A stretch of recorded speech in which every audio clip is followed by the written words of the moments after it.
This becomes the final lecture as planned for the program for this subject. And earlier, this topic was either lecture number 8 or 9.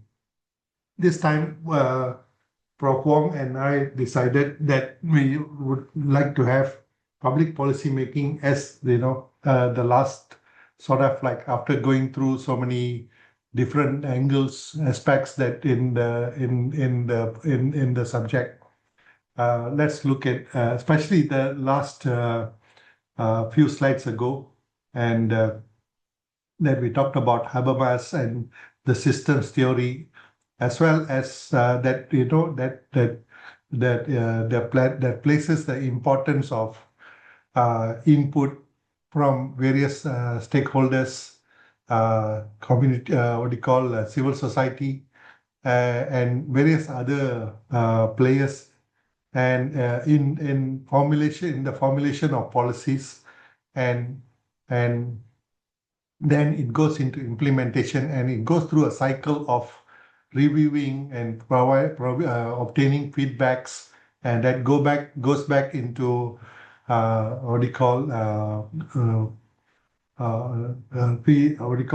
checking revising the input again and the policy that comes with it. So it's a continuous process that goes on.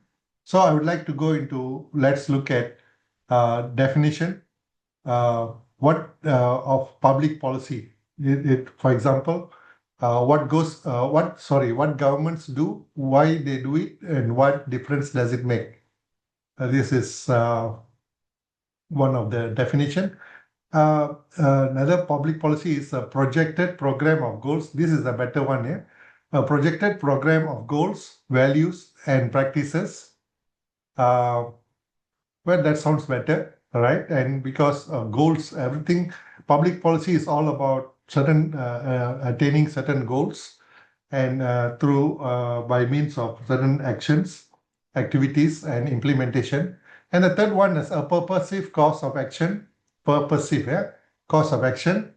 And let me see if there's, all right.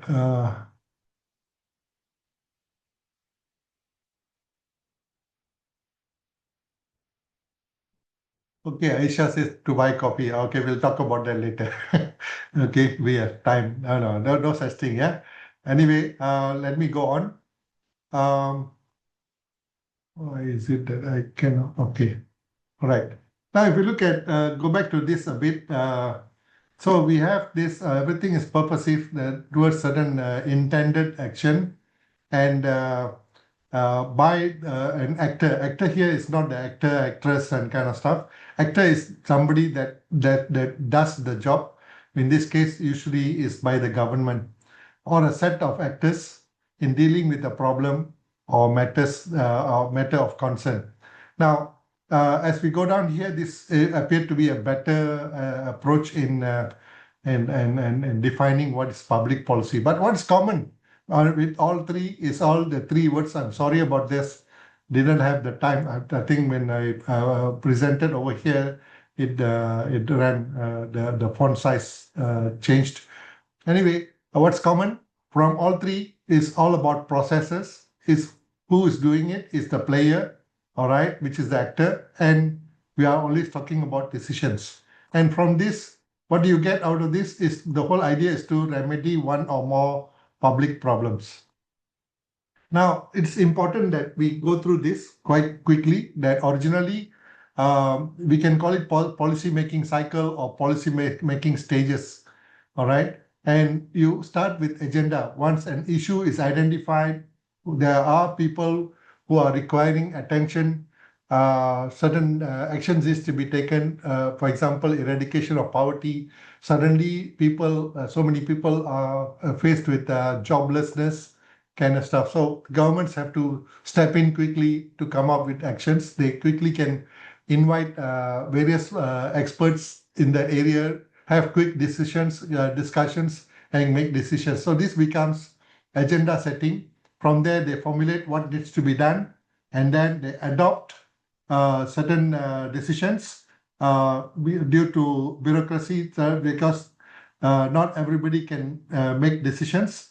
Maybe the minister has to approve, and then it goes into implementation, especially by the civil service. And once this is done, then it requires another thing called evaluation. When public policies go through a cycle without any evaluation, it goes round and round on using the same method, and the outcomes are often not very really studied. Therefore, evaluation is not much done. The effectiveness will not be understood or verified. So what happens here, if you notice here, is that this one is more newer. You have more where we have the agenda setting, policy formulation, policy implementation. This three is covered by the previous diagram. And then goes into evaluation, this 1, 2, 3, 4, previous diagram. And then comes with the evaluation that change the policy or modify the policy, make rectifications, or the policy could be terminated when things didn't go well as planned. And it goes into a few cycles until the expected norm is achieved. Okay. Now, if you look at implications of public policy, one is very much into goal-oriented, all right? I think I'll not go through this. I think we are very much aware of what is the goal. For example, poverty eradication is one of the major, very easily to be understood. Housing, the provision of housing is a goal-oriented thing, right? Because there could be groups of people in the society who may not be able to access housing, for example, maybe due to their ability for financial ability, or not able to be able to pay bank loans, kind of stuff. Then what are the causes of action that needs to be taken? It must be adhering to the administrative rules or judicial decisions, and also action needs to be done for people who flout the law. Then this is where the policy demands come in, where the civil society comes in here, and then with that the government. I'm only skipping a little bit. Remember the earlier diagram, and when the decisions are made, remember the systems theory. You have the outcome. Input goes in with the input from the civil society and kind of stuff, pressure groups. Then policy statements are issued. When they are issued, simply at times of current days, the politicians, especially like ministers or deputy ministers, will throw out, sort of like a blurt out a statement saying that, for example, from next year, 1st of January, people, every product will have to be will have a tax associated with it. A very general statement, or maybe a certain amount. For example, every product that you buy will have 1% tax associated with it. I mean, just giving you an idea. So the whole idea is this minister or the deputy minister or whoever it is, the politician, throws in this idea as early as possible while they are studying the matter. While they are studying the matter, and they throw in, and to see what comes from the public, because people would have listened, heard that statement, and people will react, and groups will react, NGOs will react, the interested parties will react, and to see whether they're going to receive what kind of support, or they're going to be objected. Okay. Now, policy output is something that we have already discussed. Policies can be positive or negative, but it has to be positive most of the time, because the whole idea about public policy is to assist some certain neglected target groups. Yeah. And law of authoritative, legitimate, legal, coercive. Sometimes policies are coercive, because they need to make sure that people adhere to the certain rules in order to meet certain targets. Now, along the way, public policies must also embark on models, innovation models. They cannot go on and on and on with the previous style of working. And this one good example is the quadruple helix innovation model that relates citizens, industry, academic, government, and the public, or they call or the public sector in certain decision making, certain public policy making. Now, uh, before we deliberate on this, it is important for us to understand that there are 5 levels of public participation. One is to inform, next is to consult. Okay, when we do I think Aisha raised that questions just now. I also presented some examples. When we meet them when we met them at the Kim Teng Park or for the RTS rapid rapid transit link system link in Johor Bahru to Singapore. The first thing that we do when we engage them is we inform them this is the plan, this is blah blah blah blah, and then we ask them questions. What do you think? Is it going to be? How is it going to affect you? Do you think it's going to affect you? And all those kind of questions that at the end. So the first level, we present them with PowerPoint slides, give them some videos, explain to them and the plan, and then with that, most of the what do you call many studies involve them in whether it is possible for them to be involved in decision making. Collaborate is another level. Work together and empower them to stand on their own. In SIE, we do this, we do this, we do this, and to a certain extent, this one.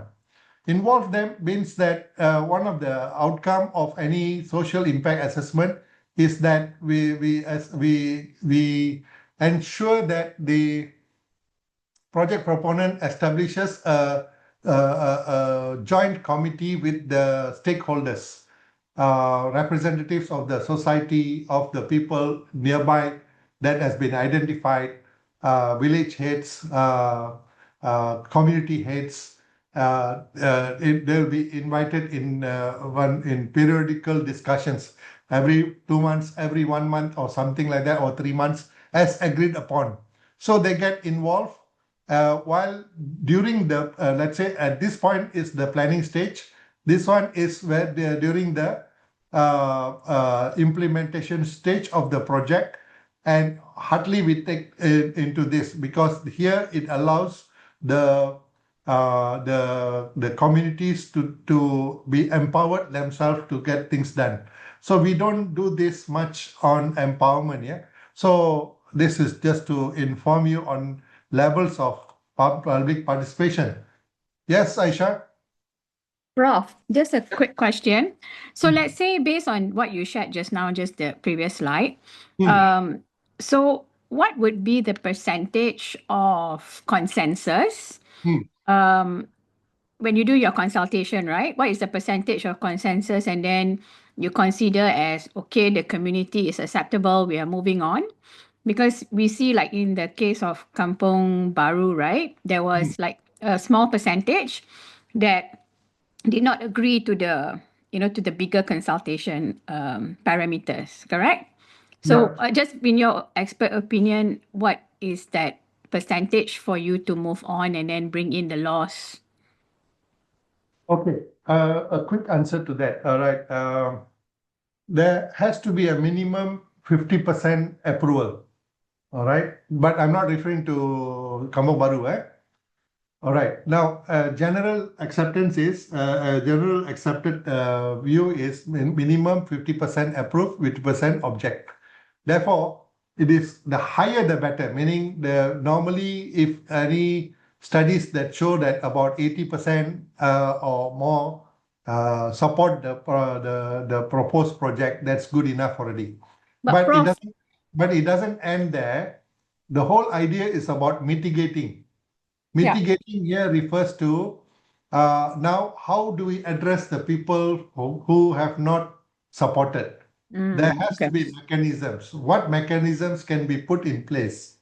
So this is how we normally do. Same thing with EIA. They Yeah. always tend to go into mitigating measures. So there is a general view that, oh, SIA or EIA, it doesn't matter. Eventually, people support or don't support also, your project will go on. Not really. Mm. Okay, not really. Eventually, the report will indicate that so the only certain percentage of people supported or whatever, and why did they support, and why is it that they don't support? What are the issues concerned, and what are the mitigation measures? The whole thing will be reported, and then only the report will be taken by the authorities for their subsequent decision making, whether the project can go or cannot go. Understand. Thank you. Okay. So the support level, acceptance level is only an indication. And in SIA, it is not an approval of any project. It's only a study that shows this and that about what people think, the stakeholders, the civil society tells you what, and that kind of stuff. With that, we present a report to for example, most of the studies will be for the one-stop center at the local government, local authority. So they will then when they are deliberating, they will look at what was the finding from EIA, what were the findings of SIA, what are the findings of other studies put together, and they will then decide, okay, this project can go on, but subject to this certain conditions, or the project cannot go on, or have to be completely revamped, that kind of stuff. So Kampung Baru was a completely different issue. I think to me it's very highly politicized by and taken. Of course, they are affected parties.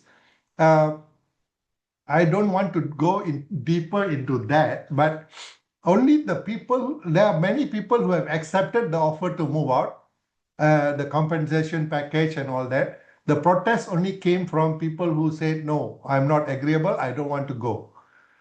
It is their right. It is their right.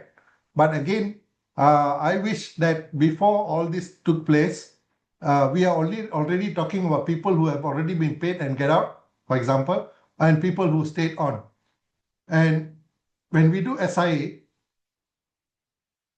it has to be done before any action has been taken. So my question is, where was the SIA for that Kampung Baru study? And all this falls back on DBKL. DBKL has got its own um, authority in deciding cannot kind of stuff. No need for SIA, no need for EIA kind of stuff. So if you ask me, Aisha, I would say they should have had a SIA or various other studies conducted before the whole Kampung Baru redevelopment plan was taken in. Okay, yeah? Agree 100%, Prof. Thanks. Okay, thank you. Let me go on. Um, we studied this earlier. Actually, this slide is in the wrong place. It should have been earlier. But let me put it this way. We discussed the quadruple helix innovation model. Then came this another model of a quintuple. All right, that's on. Okay, if it is quadruple, for example, it's more on knowledge economy. All right, and when it becomes quadruple, it's context of society for triple helix. It involves the knowledge society and knowledge democracy. It's on a higher level of the thinking, yeah. And the last one, you see, the helix has gone into a wider circle, which is called quintuple helix, where the whole thing is about context of environment, natural environment for society, and at every level, there's one element that is increased, added on. So if you need to know this, You can go into semanticsscholar.org to start off and learn about this from various other sources. Now, why did I put this two slides? These two slides, if we can go on about this alone, this is not good enough.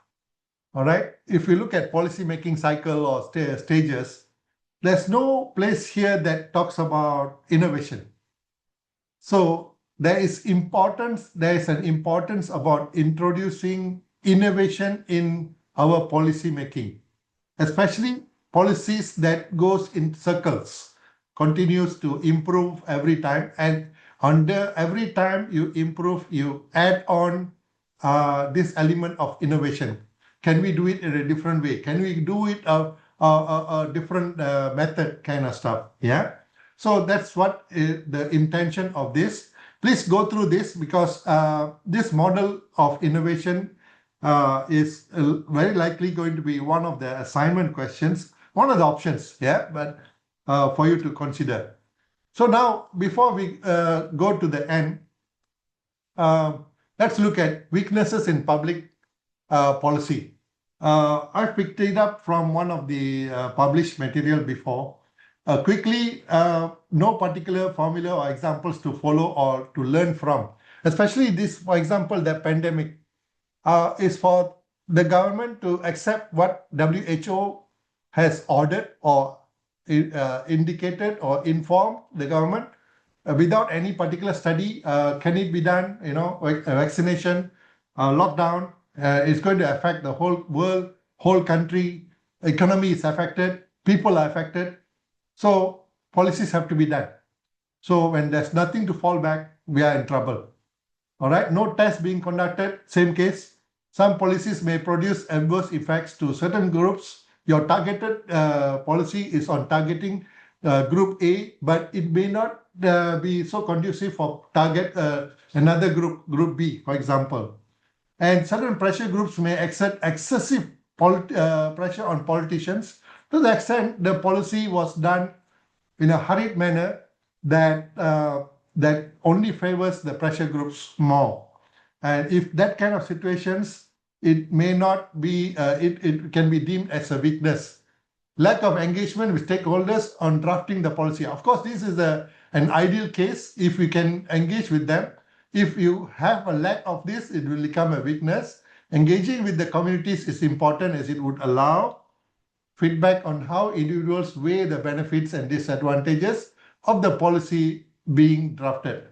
Indefinite time frame. Policies should have a time frame, 2 years, or within, let's say, the eradication of poverty within 10 years.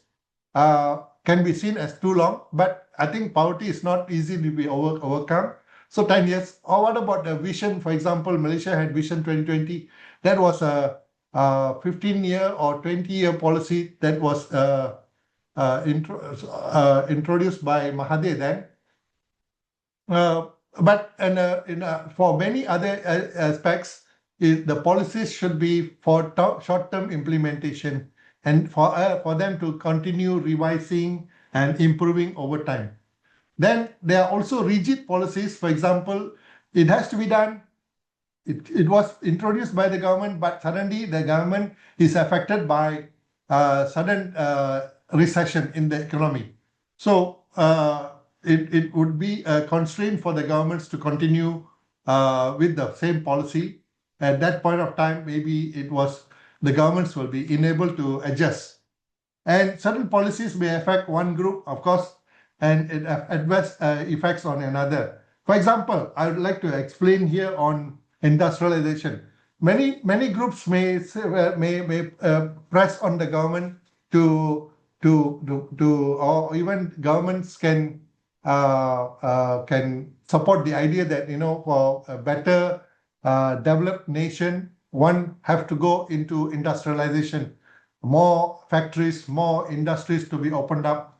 But most industries, and when the governments, leaders of state and federal governments or even central governments, when they go overseas to garner support, what you call from investors, when they come back, investors come back, to this place. Normally, they will look for land. When there's no land, then it will be at the expense of reducing the forest cover, meaning forests have to be cut and what do you call, the land has to be developed for more industrialization, which is good in the sense that it creates more employment, takes care of jobs and all those things, and income generation. But on the other hand, it's at the expense of losing the greens. All right. So this is meaning one on one side somebody gains, another side all others gain. So like earlier I was discussing, saying that what happens if every country continues to deplete their forest cover, eventually, say 50 years to 100 years or even more, one day the whole world will have no forest cover, no forest everywhere. And where will we be getting our oxygen supply for us to for the as the basic need to survive, and the creation of water, for example, yeah.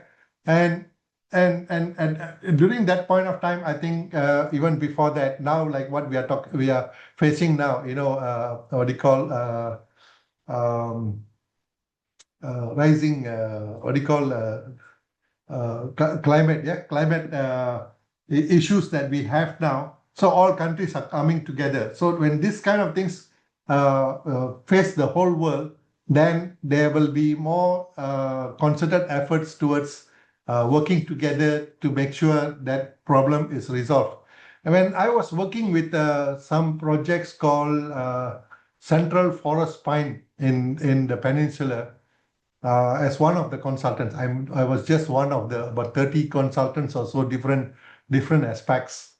One of the major issue that came across, or the comment, was that the developed nations have already removed or destroyed their forests, but they are now imposing the policy and pressure on countries along the equatorial and the monsoon climate to ensure that they still have forest covers.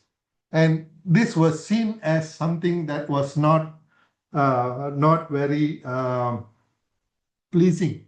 Yeah. So I continue.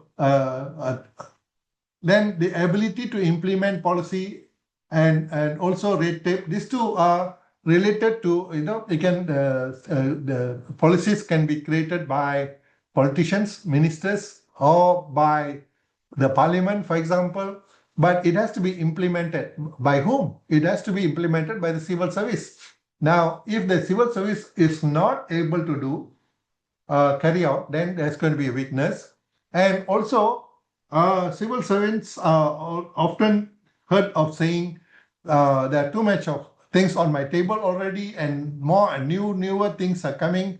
How am I going to do this, and kind of stuff? So uh, at times, this leads to bureaucratic red tape in implementing the policy concern. Leakages in delivery, something that is related, simple, say, like leakages, like say you have 100 million ringgit that is allocated for this.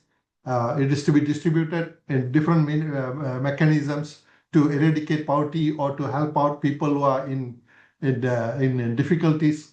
And perhaps maybe the implementation and evaluation only found out that only 50 million and went down to the people, and what happened to the remaining 50 million? That goes into something that needs to be looked into, that leads to what we say leakages. It requires various coordination. For example, policies on poverty eradication cannot be placed on only one ministry. All right, it is placed on various ministries, and especially in Malaysia, I think at least 6 or 7 ministries share the same function, and same not function, it's responsibilities in overcoming what do you call poverty, yeah, through various mechanisms.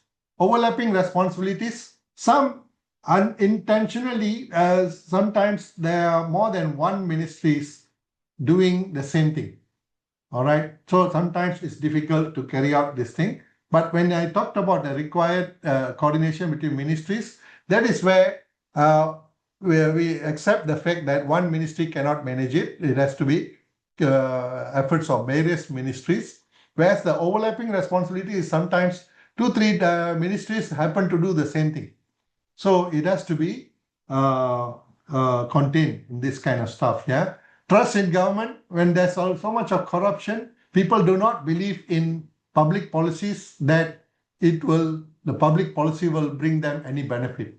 Strength of, it's important also that the dissemination of policy to the, any policy to the public. Many may not be aware of policies that would offer help for the needy. For example, Selangor government is one example where it has come up with so many initiatives that was to help out the public, the poor, the aged, and kind of stuff according to different target groups. But what is the policy there? If the policies are there, but it has the recipients, the potential recipients were not aware of those.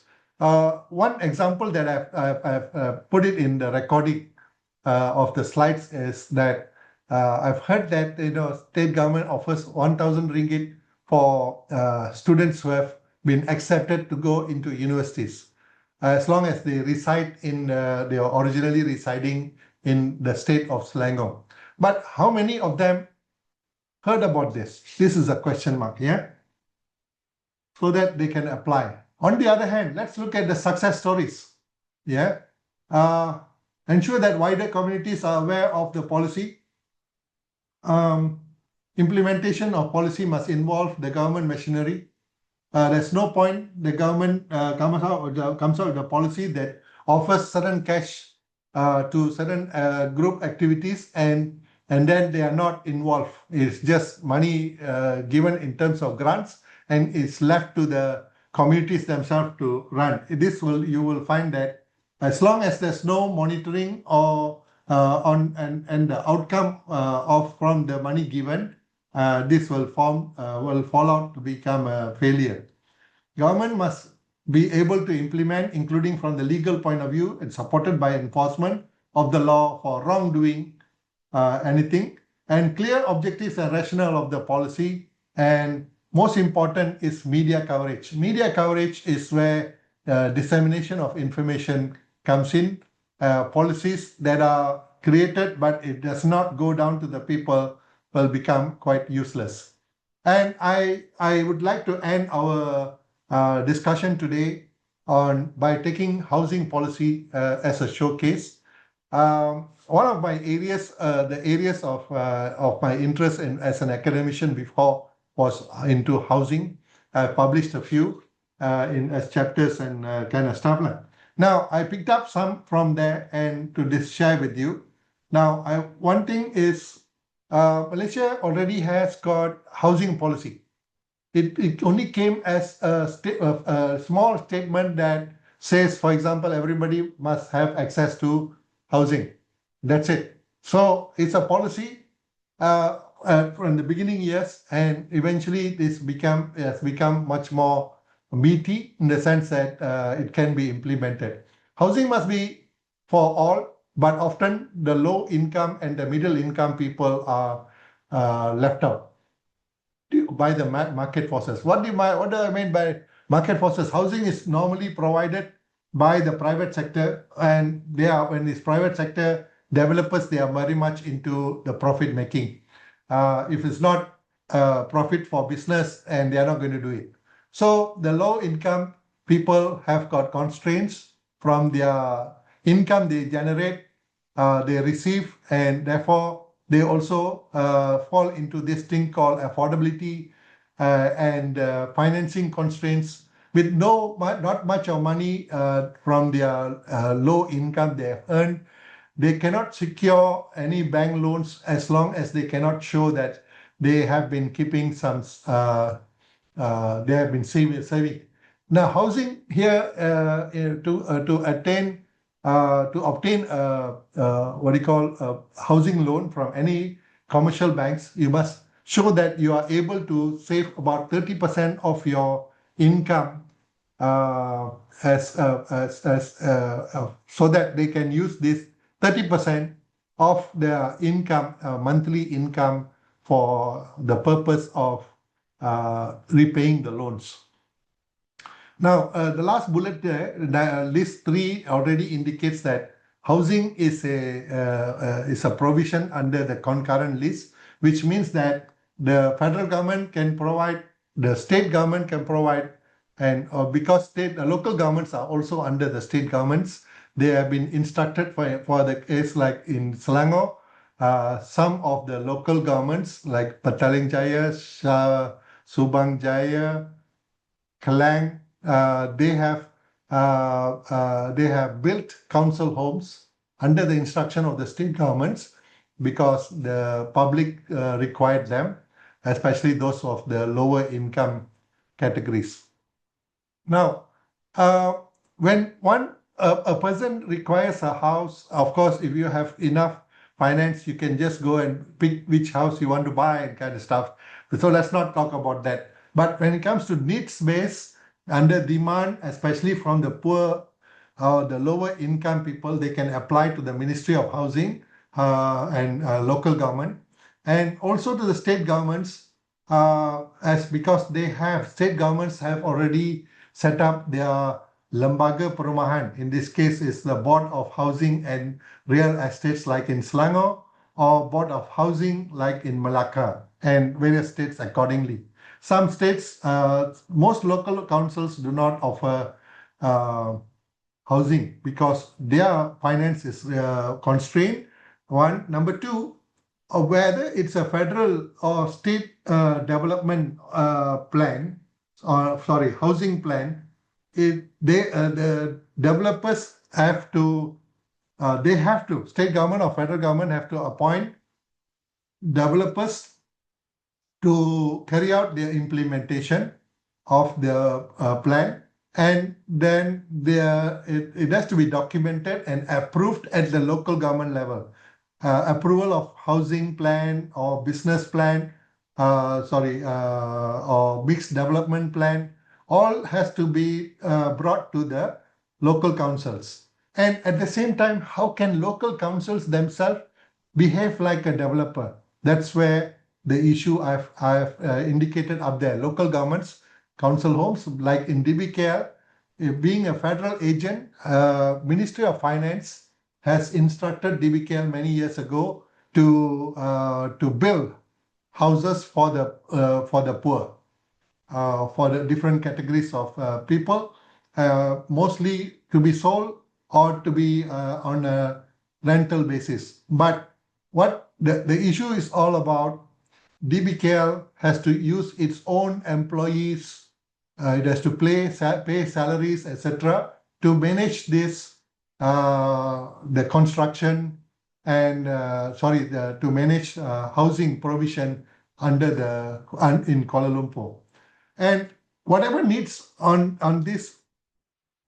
housing has to be then provided by the government indirectly, because the private sector is not going to provide everything. So market rectification has to be done by the government, especially steered by the national government, federal government, through its Malaysia 5-year plans. If we can, I will look into the 5-year plans shortly.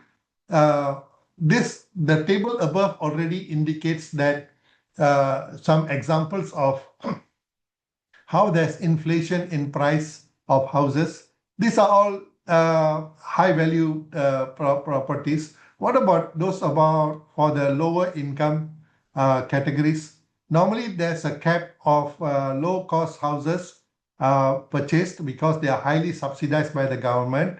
So most of the houses cannot be sold within a certain period of time. And if you look at the table at the bottom, prior to June 1998, these are the categories of housing, and these are the prices of the houses. and the target groups who are eligible to apply for this under government assistance. And after 1988, in June, this pricing was already raised to 42,000 for low cost housing, and depending on the location and different categories already.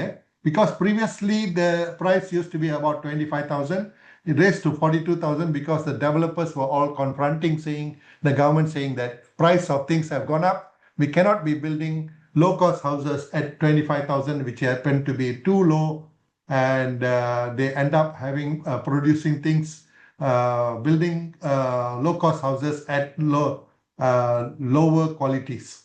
And facing this, the government changed it, and these are the categories. Now, and this is an old information, this is an old information, just to give you a guide. And in 2019, the Department of Statistics came up with this figure from its household expenditure, income and household expenditure surveys that were done.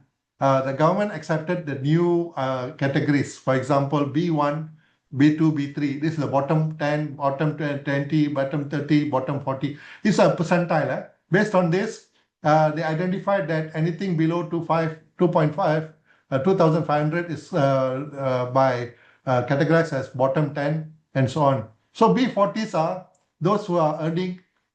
Well, what do you mean by those? It means that household income, total income of households that are up to 4,849 can be categorized as B40, and between 4,850 to 10,959 here will be categorized according to as middle 40, and T20 comes this.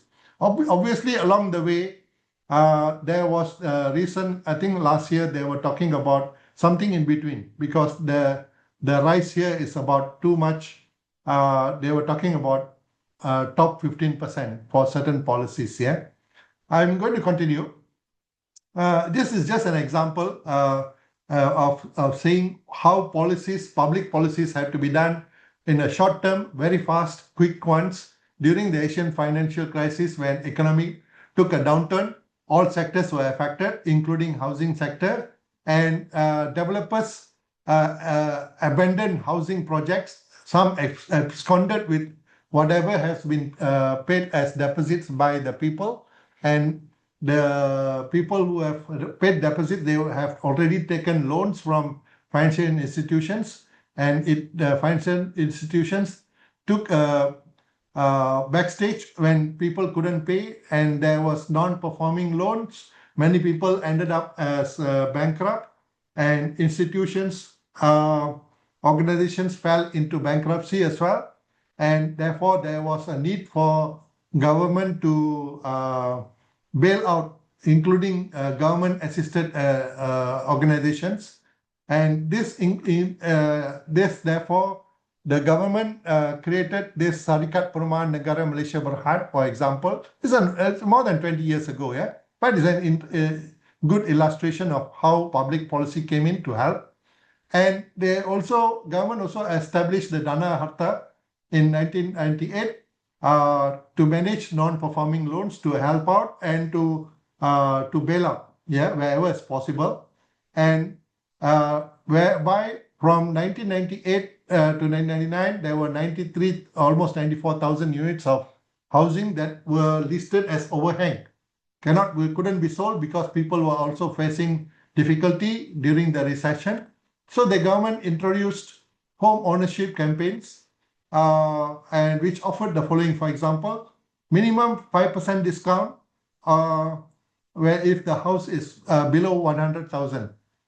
Which means, let's say the house, a particular house was to be sold at 90,000, and 5% will be a discount price, and therefore they will only pay about 85 something around that price. And for anything above 100,000, a discount of 10% were offered, and this is to help the developers attract buyers. And developers are private people, private operators, and therefore the government had to step in by this kind of means. Higher financing was offered up to 95% so that more people can go to the banks to, they only have to come up with 5% deposit and the rest 95% to potential buyers. Reduction of legal fees and also increasing the tenure of loan up to 30 years. And from 94,000 overhang units of housing, it came down to 45 or 46,000 by June within about 1 year. All right. So this slide is just to show sudden action by a policy that had to be done, undertaken by the government, by civil servants, by the authorities concerned to rectify immediate solution to those who are suffering, and also to bring back the economy to its place. Now, this one is an excerpt from my one of my chapters before. If you look at, as I mentioned, that most of these plans, housing is major important decisions are, as policies are done in the various Malaysia plans, 6 Malaysia Plan, 7, 8, and 9th Malaysia Plan. We notice here, these are the kind of houses that are provided by the public or by the government.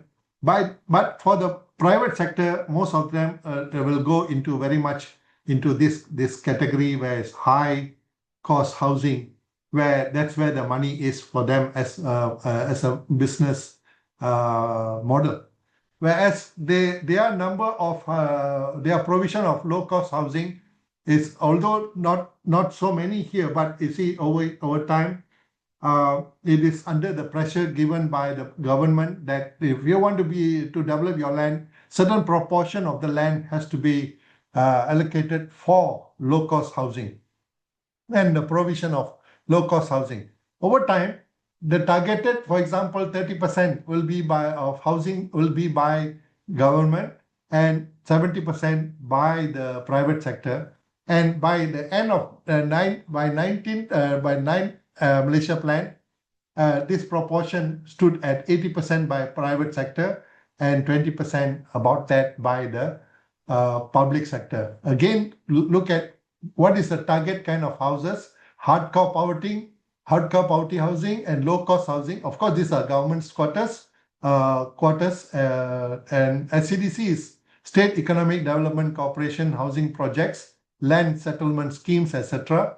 So this became the focus of the government. The third one is government as an employer, whereas if you see down here, it's not so much. Yeah. So the government has to step in providing that. And over time, 11 Malaysia Plan, it targeted, for example, 6,000 total houses to be developed for low and middle income households. What was delivered was only 217,000. In 12 MP, and we are at the last month of 12th Malaysia Plan, 13th Malaysia Plan will start in January. And what was built, when they targeted 500,000, I rounded up this figure, and what was built was only 180,000 over the 5 years period. The rest are in various stages. Some have not even taken off, some are near completion, some not along the way. So it shows that the government policies are most important to be in place to get things in order. The diagram on the right indicates allocation to achieve whatever we have seen. For example, all this year. So in the first Malaysia Plan, only 183 million was allocated for public housing, and of which about 80% or so went for low cost housing. And second Malaysia Plan, it doubled up and so on. As you go down here, if you notice here, the original allocation, and this is a revised, sometimes you have the government to revise the allocation. They change their policies along the line. And from 183 million in the first Malaysia Plan, it became 9.1 billion by the time in ninth Malaysia Plan. And now we are moving into the 13th Malaysia Plan. You can download this report, each of these Malaysia plans from the Economic Planning Unit of the website of Economic Planning Unit. You can find all this information. I believe now you have even more bigger figures. By now, if you notice here, of which of 9.1 billion, 2.5 billion is allocated for low-cost housing. All right. And of course, the rest are for different categories of housing. Yeah. So I would like to end with this. In terms of housing policy, new policies were introduced, such as first-time home buyers. First-time home buyers are youngsters who have finished, for example, schooling, higher schooling, university degrees. They went into employment. They are ready to go into a new house. And under this concept, then attention is allowed or given to them to buy the first house. All right. And there's some support mechanisms to support them, because currently we have, for example, university students, as they go out, they have to start thinking about the need to have a vehicle, they need to have their own house, they need to repay their student loans, etc. So the pressure was too high, and the government felt that this is another way of helping them to make things easier for them. Then there's also this, this is not so new, but rent to own. For example, DBKL, the City Hall of Kuala Lumpur, as I mentioned earlier, they tend to do this. They have done this before. They used to pay, like, for the poor, they were paying like 124 ringgit per month only. All right, I'm just giving you an example. And if they happen to stay on for, say, 20, 25 years, depending on their policy, and if there was no default in the payments, and the same owner is staying there, and therefore at the end of the tenure, the whole property can be handed over to the person who rented, okay, to the tenant. And therefore, this is one good way of helping out the poor people. And with that, I would like to say thank you. And I hope that the one good example that I've given on housing policy could have been a good example of how policies have been can be done. But why, before we end, housing policy is, if you notice there, the last one or two tables already indicate it all started even very soon after independence, and therefore it is not something that was new. Therefore, after every 5-year plan, every 5-year plan was also followed by a midterm review plan, which also allowed the government to review their policy, whether certain targets they had could be implemented. Was there any problems? What were the mechanisms? What were the difficulties and kind of stuff? And therefore, they were able to go back. Remember the systems theory. Input goes into system, and then input goes into system, and system produces the output, and then it goes into evaluation, and it goes into cycle. And every 5-year Malaysia plan contains aspects on public housing, and it has to be done, and therefore it's a self-learning process that goes on and on. Not every public policy has got this benefit. What is important to mention here before I end here is all public policies must be evaluated of its efficiency, and to see whether the intended objectives have been achieved at the minimal cost possible. Okay, thank you. And is there any questions I can entertain?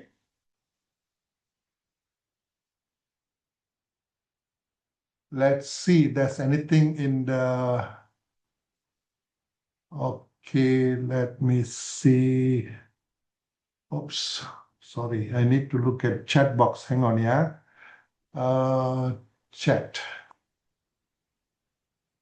All right. I think Kahanli, I've already answered that. Aisha, sorry, Kahanli says, in that case, do you see more requests need for strategic social assessment alongside SIA, which focus on specific site? Yes, definitely. And as I mentioned, SIA on itself is only about 7 to 8 years old in principle in Malaysia.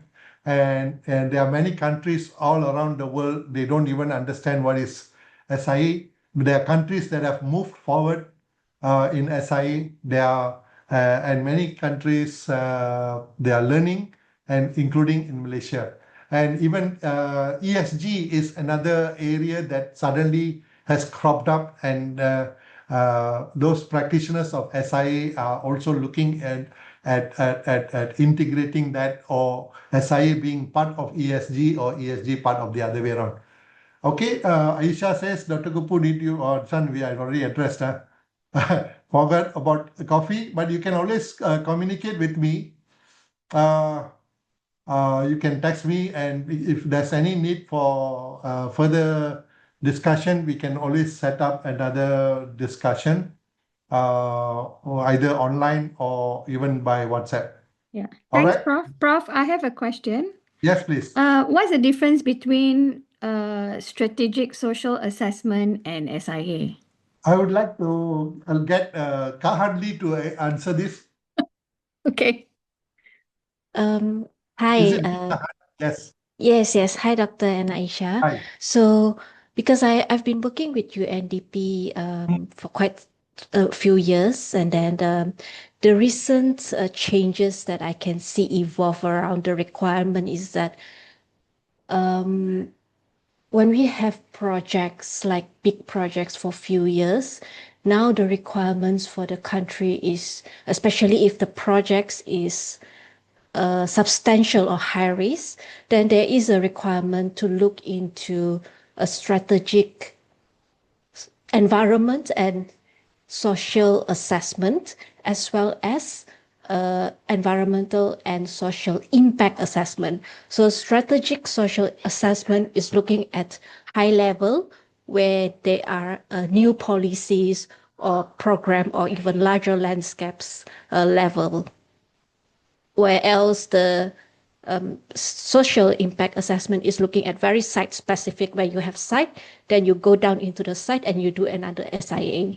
But the strategic social is really like the large landscape, or if you're introducing a new policy, then you're looking at that level. Yes, exactly. I agree with you. Those are, for example, strategic social assessment are like very large projects that will impact on very large, in that sense, that impact on the society at large, very impactful. Whereas the SIA that we are talking about is very much project site specific. All right, site specific or plantation specific, certain areas, certain acreage as well. Whereas what we are talking about is something even bigger. Therefore, there has to be a concerted effort to bring all the assessments together and come up with another study called strategic social assessment.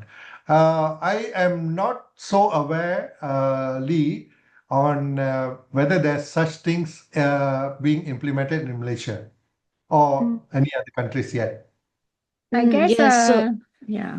No, I was yeah, going to so say maybe in Penang, perhaps, like for example, now Penang, you have the that whole landscape in Gurney Drive that has been completely, um, you know, take, Reclaimed. probably that is SSA because it impacts so many things, right? Yeah.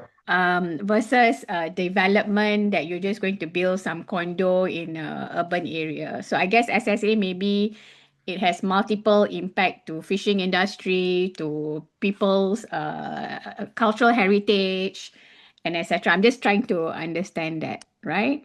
Okay. What does Lee say? yeah, so I mean, following this is that we like Dr. Kupu mentioned, the SIA is only 7 years, is quite new, right? So the challenges that for us who are working in this field, when we try to look for the expert, it's really very hard because it's like none. And especially when we are focusing on a state level, and then there are requirements like the government wants experts from the local, and we said it's very hard if we just restrict it to experts from that particular local because you want the local knowledge, but then there is none. So I will say that there are challenges, there are requirements that we need to do this, but the problem in Malaysia now is that we don't have many experts who are really experts in social impact assessment as well as looking at the strategic assessment. Yeah. Okay, okay. Prof, All I have right. a follow-up question. Sorry. You said that the assignment question will come out on Tuesday, correct? Yes. And is there any tutorial for us to know how to, or just attempt the question and that's it? Why don't we discuss that on in the WhatsApp group when the questions come out? Because I'm not at control. It's under Professor Okay. Professor Wong's call. Then Okay. if there's a necessity for that, we'll see what we can do.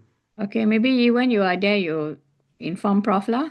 Yep. Okay. Thanks. I would like you all to go into this, especially Kahan, and also Aisha. You go into MSIA, sorry, smaller letters, MSIA dot MY, no, MSI, oh, sorry, MY, ORG. I'm there. And you can look into this website and you can see all the, we have more than almost 400 members there. Okay. So if there's anything that you would like to know, you can also communicate with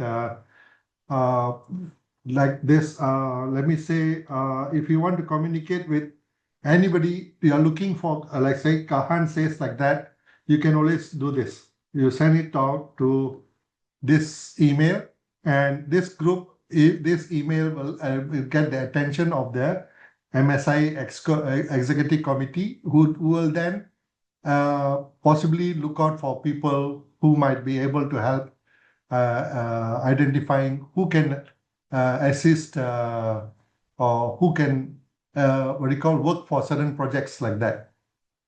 Okay. Thank you, Doctor. All right, welcome. Bye bye. Time now is 6 o'clock. I have to stop here, and I'll catch up with you all. Tonight, I will send you another document on housing.